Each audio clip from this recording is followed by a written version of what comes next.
Somebody called Dominic Purcell and Wentworth Miller because I smell prison break. After his secret identity was exposed to the warden, Barry was left with no other option but to spring himself and the other metahumans out of prison. But does it all go according to plan? Hi guys, my name is Jobi-Wan Kenobi, and welcome to the channel in a galaxy far, far away. If you're finding me for the first time, I do Marvel, Star Wars, and DC videos. Hit that subscribe button with notifications on to be on alert for future videos. So Barry has to break out of prison along with the other metahumans, and as they're escaping, they obviously don't get along. They come across the maintenance worker, and the bus men doesn't want to kill him, with the exception of Becky Sharp. However, Barry just knocks him out.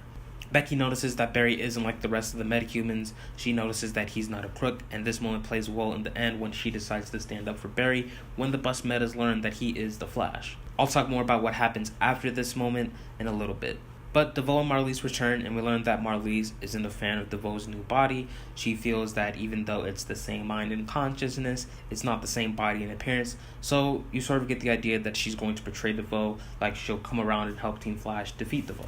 We got subtle teases to her disliking of his body switching operation when he first did it in episode 9, but now I just felt like it was amplified a lot more. Savitar mentioned in the finale last year that they would build the cerebral inhibitor to defeat DeVoe, so 99% sure that Marlize will help Team Flash build that inhibitor since she knows how his brain works. She understands the mechanics of his powers, so she'll build the weapon/device that will limit him since she is the mechanic. There's also a little bit of DeVoe going crazy. The song that Marlize and DeVoe danced had a lyric which said, "I'm going out of my mind," a subtle reference/tease to DeVoe's predicament.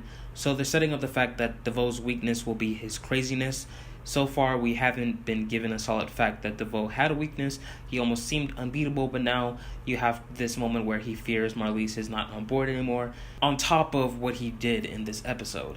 And speaking of which, he kills all of the bus metas except Becky. Now, it looked like he absorbed their powers before they all died, and then Dominic's body also died. We definitely need an explanation behind the mechanics of what happened in this scene, and just an explanation of how it works overall, because it's really up in the air right now. There's no solid definitive fact of how this works or what happened in this moment. It's just like, I sucked all of your powers, you're all dead, then poof, I'm gone.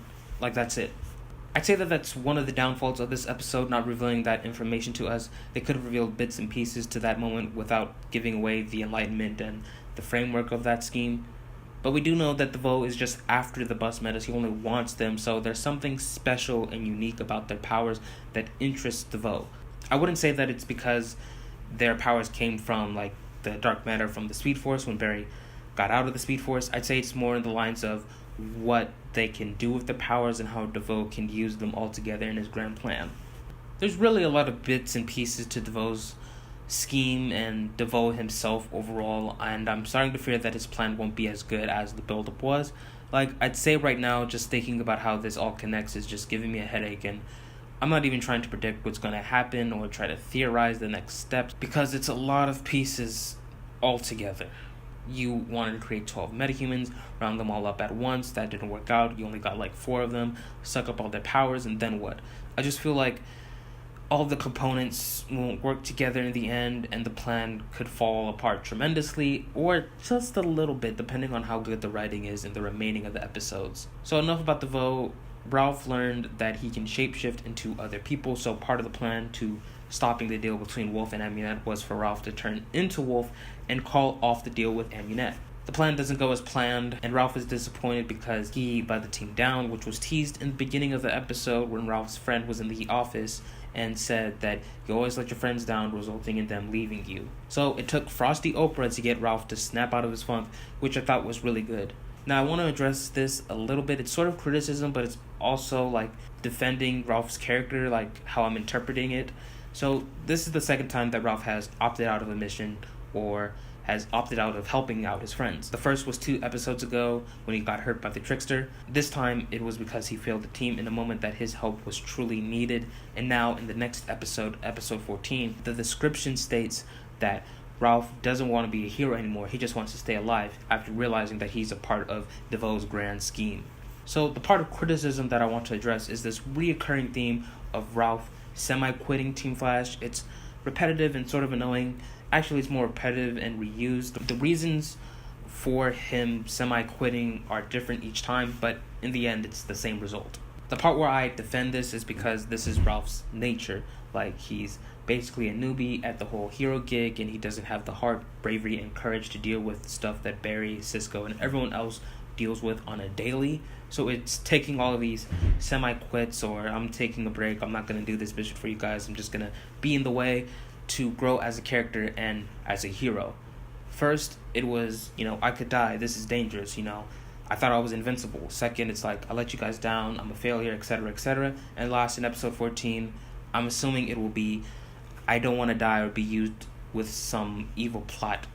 My purpose or my reason for these powers was because someone wanted me to do evil, and I don't want to do evil. If all goes well, my hope is that this will be the last time Ralph goes through this sort of situation, and that he'll be more confident in himself as a hero and as a character as well. So besides from that, Barry gets out of prison with the help of Ralph's new power. He shapeshifts into DeVoe, and the way they got Barry out wasn't what I wanted. I wanted Team Flash to sift through DeVoe's bullshit and prove him wrong, like find a piece of evidence that DeVoe may have overlooked that proves that Barry's innocent, but instead we got like a cop-out. They basically just lied to the judge. This moment was also a cop-out in the writing of the episode as well. I felt like they could have had a moment where Team Flash finds the evidence that gets Barry out of prison, and through that they grow smarter and realize the nature of DeVoe's methods and tactics. Like, they understand, like, oh, he works like this and this and this, and that would help them defeat him in the end, sort of. They just get an understanding of how his brain works and how he thinks and stuff like that, and that would help them, figure out a way to defeat him by using his own method of thinking and calculating things. But instead, it seems like the way they're going to outsmart him is through their powers, which is alright, I guess. Like, that could work for a number of different situations, but with this trial storyline, I kind of wanted it to play out in a more intellectual type of way. This just felt too comic booky, and I know that sounds a bit hypocritical and ironic because this is a comic book show. So it works in the sense that this is a comic book show, but it also doesn't work for me because I kind of wanted to stretch beyond the boundaries of a comic book show. So enough about that. Here are some Easter eggs that I spotted. Really only a few. Cisco mentions that Ralph looks like the painting from It when he was trying to shapeshift into Wolf. I haven't seen It. I don't plan on seeing It, so I wouldn't know what he's talking about. When Ralph was disguised as Wolf, he asked for a Gin Gold drink. Gin Gold is a drink that comes from a rare Jingo fruit in the comics. Ralph did an experiment on the drink, and by drinking it, it gave him his powers. And last, Becky mentions how orange is not the new anything, a clear reference to the Netflix series Orange is the New Black. So that's it for this video, but here's my question for you guys. What are your thoughts on this episode, and how do you feel about DeVoe and the way that Barry got out of jail? Leave your thoughts down in the comments below, and be sure to subscribe for future videos. Give this video a thumbs up if you liked it, and other than that, my name is Jobi-Wan Kenobi. May the Force be with you, and have a marvelous day from the LA to the DC.